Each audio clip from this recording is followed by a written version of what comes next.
রবের কাছ থেকে ক্ষমা নেওয়ার প্রতিযোগিতা করো। তার কারণ হচ্ছে আমাদের গুনাহ আছে না নাই? গুনাহ কম না বেশি? চতুর সাইড দিয়ে শুধু গুনাহ আর গুনাহ, কথা বলেন ঠিক কিনা? আমরা যারা গুনাহ করেছি কার কাছ থেকে ক্ষমা নিয়ে নেব? রবের কাছ থেকে ক্ষমা নেব। এখন আমরা পেরেশান হয়ে যেতে পারি, আমরা টেনশনে পড়ে যেতে পারি। অনেকেই চিন্তা করে, অনেকে আমাদের কাছে ফোন দেয়, হুজুর আমি তো জেনা করেছি। অনেক যুবক আছে না নাই? অনেকে জেনা করে ফেলে, অনেকে অনেক গুনাহ করে ফেলেছে, টেনশন পেরেশান হতাশ হয়ে গেছে। যুবকরা চিন্তা করে রব্বুল আলামিন আমার অপরাধগুলো মাফ করে দেবে নাকি?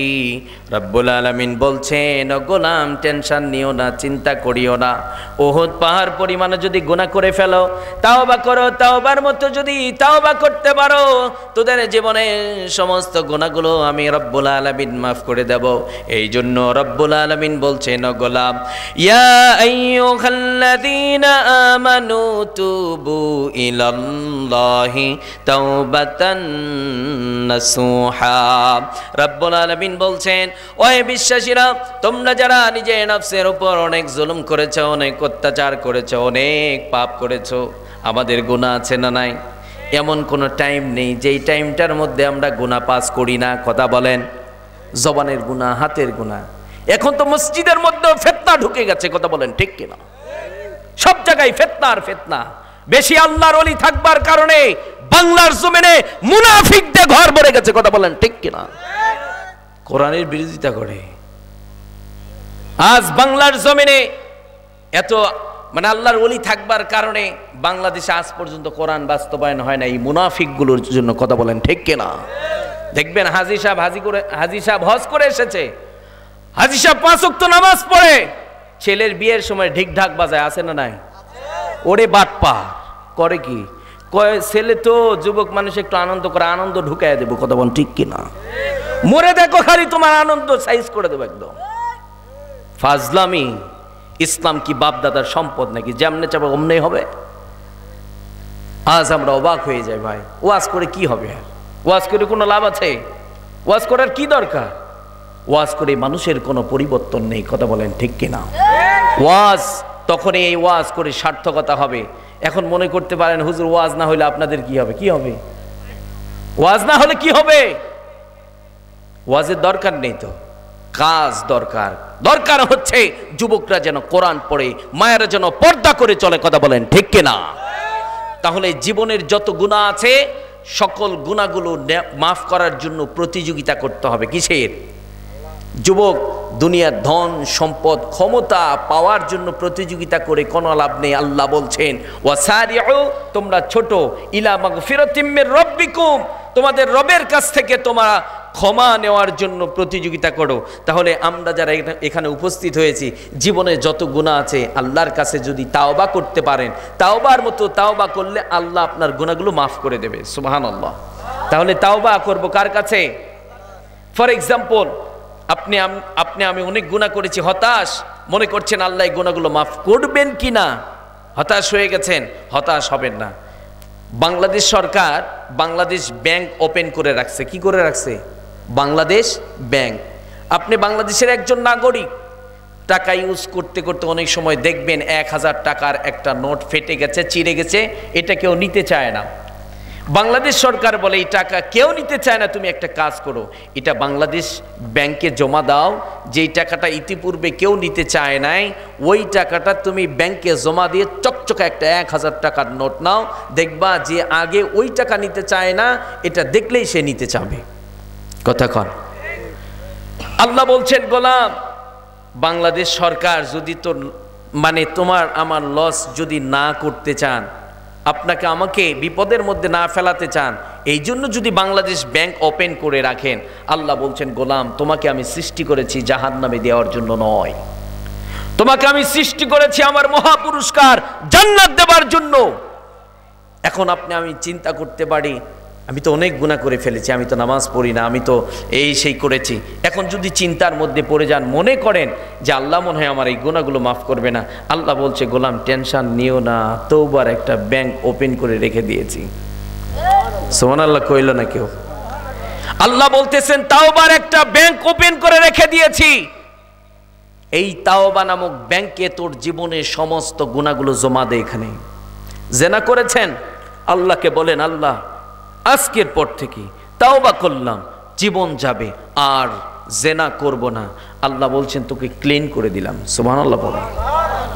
তাহলে তাওবা নামক ব্যাংকে যদি আপনার জীবনের সমস্ত গুনাহগুলো ওখানে দিতে পারেন, আল্লাহ আপনার গুনাহগুলো ক্লিন করে গুনাহের জায়গা নেক দ্বারা পরিবর্তন করে দেবেন। সুবহানাল্লাহ পড়েন। যেই বোনেরা অনেক বেপরদায় চলেছেন, অনেক গুনাহ করেছেন, আপনাদেরকে বলছি আপনারা তাওবা করুন। আগামীকালই রব্বুল আলামিনকে ডাক দিয়ে বলেন, রব্বুল আলামিন অনেক গুনাহ করেছি, অনেক পাপ করেছি, রব্বুল আলামিন অনেক নাফরমানি করেছি, আজকেই তাওবা করছি, আর কোনোদিন বেপরদায় চলবো না, আর কোনোদিন নাফরমানি করব না। মা আপনাদেরকে বলছি, দুনিয়ার মানুষ আপনাকে ক্ষমা করতে চায় না, দুনিয়ার মানুষ আপনাকে গলা ধাক্কা দেবে। রব্বুল আলামিন বলছেন, গোলাম তোকে এত আদর দিয়ে যত্ন দিয়ে তৈরি করেছি, তোকে জাহান্নামে দেব না, তোকে জান্নাতের অধিবাসী আমি বানিয়ে দেব। সুবহানাল্লাহ। মায়েদেরকে বলছি তাওবা করবেন, তাওবা করে রবের কাছ থেকে ক্ষমা নিয়ে নেবেন, পর্দা করা শুরু করে দেবেন। রব্বুল আলামিন বলছেন, মুসলিম নারীরা তোমরা সেই মূর্খতার যুগের নারীদের মতো তোমাদের বিউটি, তোমাদের সৌন্দর্যগুলোকে ওপেন করে দেবে না। রব্বুল আলামিন বলছেন, ওয়াকারনা ফি বুয়ুতিকুন্না ওয়ালা তাবাররাজনা তাবাররুজাল জাহিলিয়াতিল উলা। রব্বুল আলামিন বলছেন, ও মুসলিম নারীরা, সেই মূর্খতার যুগে নারীদের মতো তোমাদের বিউটি, তোমাদের সৌন্দর্যগুলোকে তোমরা ওপেন করে দেবে না। তোমরা যখন তোমাদের প্রয়োজনে ঘর থেকে বের হবা, তখন তোমরা পর্দা করে নেবা। ওয়ার্ডারটা কার? তার মানে আল্লাহ এখানে একটা মেসেজ দিলেন, ও মুসলিম নারীরা, তোমরা সেই মূর্খতার যুগের সেই নারীদেরকে তোমরা ফলো করতে পারবা না। ওই যুগের নারীরা নিজেদের সৌন্দর্যগুলোকে ওপেন করে দিত, তোমরা সেই নারীদের মতো তোমাদের বিউটিগুলোকে ওপেন করে দেবে না। তোমরা যখন বাইরে বের হবা, তখন তোমরা পর্দা করে নেবা। সুবহানাল্লাহ। কারণ মুসলিম নারীদের সম্মান কম না বেশি? তাদের সিকিউরিটি নিশ্চিত করতে হবে। রব্বুল আলামিন আমাদের মায়েদের পেটটাকে খনি বানিয়ে দিয়েছেন, মায়েদের যত্ন নেবেন। মায়েদের পেট থেকে আবারও আল্লাহ মাই পৃথিবীর বুকে আসবে, কথা বলেন ঠিক কিনা? মায়েদের যত্ন নেবেন না, আবারও ডাকাত এই দুনিয়ার বুকে আসবে, কথা বলেন ঠিক কিনা? আজকে 90% মুসলমানের দেশে, 90% মুসলমানের দেশে এত কোরআন প্রেমিক, এত আল্লাহওয়ালা, এত নামাজি, যদি বলেন বাপজান মসজিদের জন্য 10,000 টাকা দেওয়া লাগবে, মুরব্বীর চান্দি গরম, কথা কন না খা, সবচাইতে কিপটা মুরব্বী, কথা কন না খা, কথা কন না খা। মরণের সময় এত বড় একটা পকেট বানায় দিবেন, মুরব্বী যেন টাকা নিয়ে কবরে যেতে পারে, কথা কন না খা। মসজিদে দেখবেন চুল পেকে গেছে, দাড়ি পেকে গেছে, মসজিদে গিয়ে খালি হুজুরকে খোঁচায়, খালি মুরব্বীর আর কাজ নাই, বাড়িতে আর কেউ টাইম দেয় না, তো বইও টাইম দেয় না, ছেলেরাও আর টাইম দেয় না, বাড়িতে ওই মসজিদে গিয়ে খালি হুজুর আর মুয়াজ্জিমকে খোঁচায়। আছে না নাই? আছে না নাই? ওই পেয়েছেন এগুলো নোংরামি, এগুলো বন্ধ করতে হবে। এই যে মুসলিম আমার চলা ফিরা খাওয়া সব কিছু হবে উন্নত মানের, কথা বলেন। আল্লাহ যেন হেফাজত করেন, সবাই পড়েন আমিন। তাহলে মুসলিম নারীরা ইহুদি খ্রিস্টানদেরকে ফলো করবে না, তারা কোরআন এবং সুন্নাহ ফলো করে পর্দা করে চলবে। কারণ আল্লাহ মুসলিম নারীদের পেটটাকে কি বানিয়ে দিয়েছেন? খনি বানিয়ে দিয়েছেন। খনির যত্ন নেবেন, আবারও ভালো মানুষ এই পৃথিবীর বুকে আসবে। আর যত্ন যদি না নেন, ডাকাত আসবে, নাস্তিক আসবে, কথা বলেন ঠিক কিনা? আজকে আমরা মনে করি শুধু সন্তান মনে হয় জন্ম দিতে পারলেই বাবা হয়ে গেলাম, আর কি লাগে? না, এত সহজ না। শুধু সন্তান জন্মদাতা পিতা হতে পারলেই যে আপনি সফল না, তাই তো দেখা যায় অনেক বাবা আছে সন্তান জন্মের পরে যখন বৃদ্ধ হয়ে যায়, মাঝে মধ্যে সন্তান লাঠিলে দৌড়ানি দেয়, কথা কর না গা, আছে না নাই? কেন দৌড়ানি দেন কেন? কারণ হচ্ছে ছাগল গরুর পেট থেকে ছাগলের বাচ্চা, গরুর বাচ্চা ভূমিষ্ঠ হলে ওটা এমনি গরু হয়ে যায়, ওরা আর গরু বানানো লাগে না, কথা কন।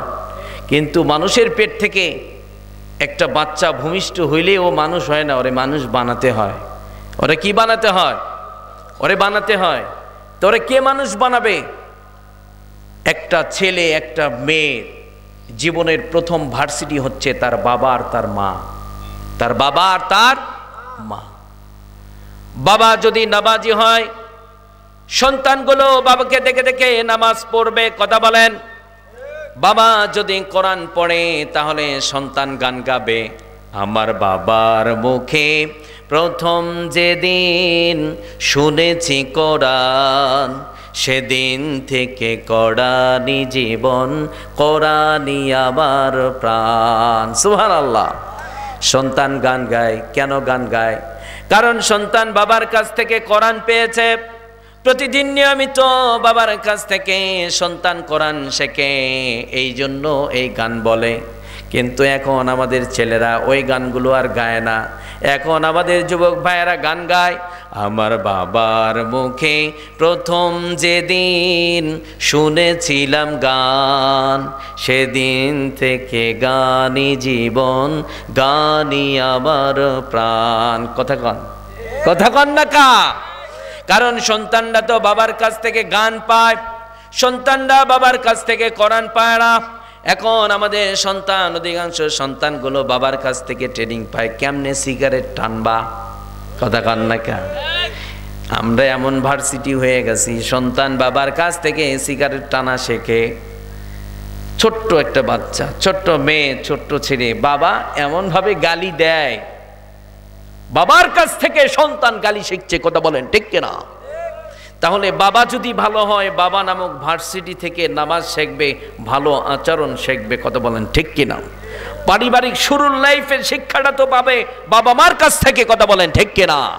কিন্তু বাবা নামাজ পড়ে না, কোরআন পড়ে না, বাবা সিগারেট টানে। মাঝে মধ্যে দেখবেন পিচ্চি ও সিগারেট টানাই সুযোগ পাইলে, আছে না নাই? আছে না নাই? মা আপনাদেরকে বলছি, আপনারাও পর্দা করে চলবেন। একটা মেয়ে যখন পর্দা করে চলবে, মা নামক ভার্সিটি থেকে তার মেয়েটি পর্দা শিখবে। যখন দেখবে আমার মা বাহিরে যায়, পর্দা করে চলে, চেহারা খুলে বের হয় না, মা নামক ভার্সিটি থেকে আমাদের বোনেরা, ছোট্ট ছোট্ট মেয়েগুলো তাদের কাছ থেকে পর্দা শিখবে। কথা বলেন ঠিক কিনা? আজকে মুসলিম নারীরা পর্দা করে না, অথচ রব্বুল আলামিন সুন্দর করে সৃষ্টি করেছেন, সৃষ্টি করে আইন করে দিলেন, মুসলিম নারীরা তোমরা পর্দা করে চলবা। কিন্তু আমাদের বোনেরা আজকাল পর্দা করতে চায় না। জাগতিক শিক্ষার নাম দিয়ে নিজেদের চেহারাগুলোকে ওপেন করে দিতে পারাটা এটাই মডার্ন, ঠিক কিনা? যারা মডার্ন মেয়ে ওরা তো পর্দার কিছুই নাই, ওদের কাছে বোঝেই না পর্দা আবার কিসে। এটা আমার স্বাধীনতা আর কি। কথা কন? স্বাধীনতার নাম দিয়ে নিজের কাপড় ছিঁড়ে ফেলে যে যত ন্যাংটা হতে পারে। কথা কন, কথা কন। বোন আপনাদেরকে বলছি, দুনিয়ার এই যৌবন থাকবে না, ফুরিয়ে যাবে। আপনারা যদি বেপরদায় চলে মনে করেন আমার লাইফটাকে আমি সফল বানিয়ে ফেলেছি, দুনিয়ার বুকে আপনি ধর্ষিতা হবেন, অ্যাসিড মারবে। কথা কন। আপনাকে চাকরির লোভ দেখিয়ে অফিসে নিয়ে যাবে, ধর্ষণ করবে, সোশ্যাল মিডিয়ায় আবার এগুলো প্রকাশ হয়ে যায়, ঠিক কিনা? বোন আপনাদেরকে বলছি, ইসলাম ছাড়া আপনাদের মর্যাদায় পৃথিবীতে কোনো ধর্ম, কোনো মতবাদ, কোনো ব্যক্তি, কোনো নেতা আমাদের বোনদের মর্যাদা দিতে পারে নাই। একমাত্র ইসলাম আমাদের মায়েদের মর্যাদা দিয়েছে। এমন একটা টাইম ছিল, এমন একটা সময় ছিল, যে সময় আমাদের বোনদেরকে ধরে ধরে নিজের পিতা জীবিতই হত্যা করে দিত, মাটির মধ্যে দাফন করে দেয়া হতো।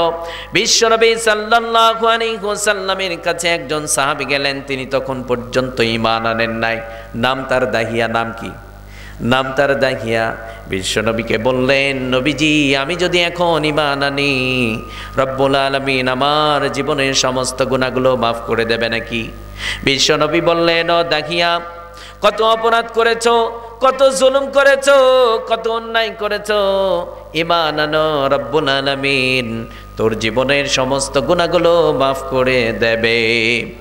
বিশ্বনবী সাল্লাল্লাহু আলাইহি ওয়াসাল্লাম বলার পরে দাইয়া বলছে, নবীজি আমার জীবনে এত বড় পাপ করেছি, এত বড় অন্যায় করেছি, আমি নিজেই সাক্ষ্য দিচ্ছি রব্বুল আলামিন সব অপরাধগুলো যদি মাফ করে দেয়, আমার এই অপরাধটা মাফ করে দেবে না।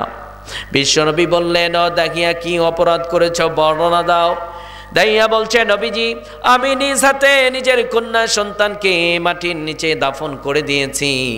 আবার মন বলছে রব্বুল আলামিন সব অপরাধগুলো যদি মাফ করে দেয় আমার ওই অপরাধটা মাফ করে দেবে না। বিশ্বনবী বললেন ও দাহিয়া কেমনে মেরে ফেলেছো বর্ণনা দাও। দাইয়াতুল কলবি রাদিয়াল্লাহু তাআলা আনহু বলছে নবীজি আমি বিজনেসের জন্য বাইরে যেতাম, দীর্ঘদিন বিজনেসের জন্য বাইরে থাকতাম। আমার স্ত্রীকে বললাম তোমার পেট থেকে যদি কন্যা সন্তান ভূমিষ্ঠ হয় তুমি তাকে জীবিতই হত্যা করে দেবা। এই কমিটমেন্ট দিয়ে আমি বিজনেসের জন্য বাইরে গেলাম। দীর্ঘদিন পরে যখন বাড়িতে ফিরে এসেছি, বাড়িতে ফেরার পরে আঙ্গিনার মধ্যে সুন্দর ফুটফুটে চেহারার একটা কন্যা সন্তান ঘোরাফেরা করছে। স্ত্রীকে ডাক দিয়ে বললাম এটা কার কন্যা সন্তান? এই স্ত্রী বলছে স্বামী আমার এটা আপনার কন্যা সন্তান। স্বামী এবার স্ত্রীকে বলছে আমি না বলেছিলাম যদি কন্যা সন্তান ভূমিষ্ঠ হয় নিজ হাতে তুমি দাফন করে দেবা, নিজ হাতে হত্যা করে দেবা, তুমি কেন হত্যা করে দাওনি? স্ত্রী এইবার স্বামীকে ডাক দিয়ে বলছে স্বামী আমার এই পৃথিবীর বুকে এমন কোনো মা আছে নাকি যেই মা নিজ হাতে নিজের সন্তানকে জীবিত হত্যা করে দিতে পারে?